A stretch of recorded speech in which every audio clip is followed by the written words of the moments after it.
मगाच्या सभेत मी सांगितलं की क्लिप फिरते आहे माझ्याकडे फोनमध्ये, तुमच्याही फोनमध्ये असेल. काय करतात हे सगळा मीडिया घेऊन एखाद्याच्या घरामध्ये जातात. आधीच ते घर झाडलोट करून सगळं नीट ठेवलेलं असतं, विटांच्या भिंती वगैरे व्यवस्थित सगळे बघतात. मग प्रधानमंत्री जाऊन बसतात. मग एक साधी गरीब महिला समोर उभी असते. मग प्रधानमंत्री म्हणतात की बहन जी बोलो आपको घर मिल गया ना. हा मिला मिला. छत मिला ना. हा मिला मिला. आणि मग त्यांनी पुढचा प्रश्न विचारला प्रधानमंत्र्यांनी की गॅस मिला की नाही मिला. हा मिला. कब मिला. बस कल ही मिला. म्हणजे आज प्रधानमंत्री येणार म्हणून घाईघाईने तिला काल गॅसचं कनेक्शन दिलं. मग प्रधानमंत्री पुढे बोलतात ते फार विनोदी आहे. त्यांनी सांगितलं की बघ आजपर्यंत आपण आमच्या सरकारने देशात 10 कोटी लोकांना गॅस दिलेला आहे. तुझा नंबर 10 कोटीवा होता म्हणून तुला काल गॅस मिळाला. किती खोटं बोलायचं. सगळीकडे जातात तिकडे खोटंच बोलतायत.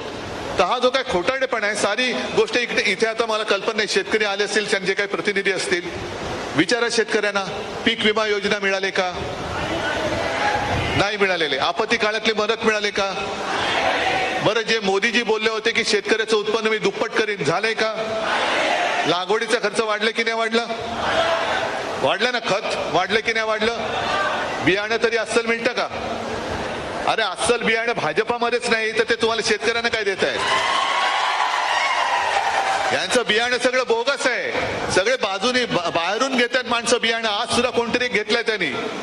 कारण त्यांना आता असं कळलंय की महाराष्ट्रामध्ये मतं पाहिजे असतील तर मोदी या नावावरती मतं मिळू शकत नाही, ठाकरे या नावावरतीच मतं मिळतात. म्हणून बाळासाहेबांचा फोटो चोरला, काही फरक पडत नाही. आज आणखीन एक ठाकरे चोरायचा प्रयत्न करतात. घेऊन जा, मी आणि माझी जनता समोरासमोर आहे तेवढी मला पुरे आहेत. आणि यासाठी तुम्हाला सगळ्यांना एकच विनंती करतोय की नुसतं जल्लोषात राहू नका. 100% जिंकणार.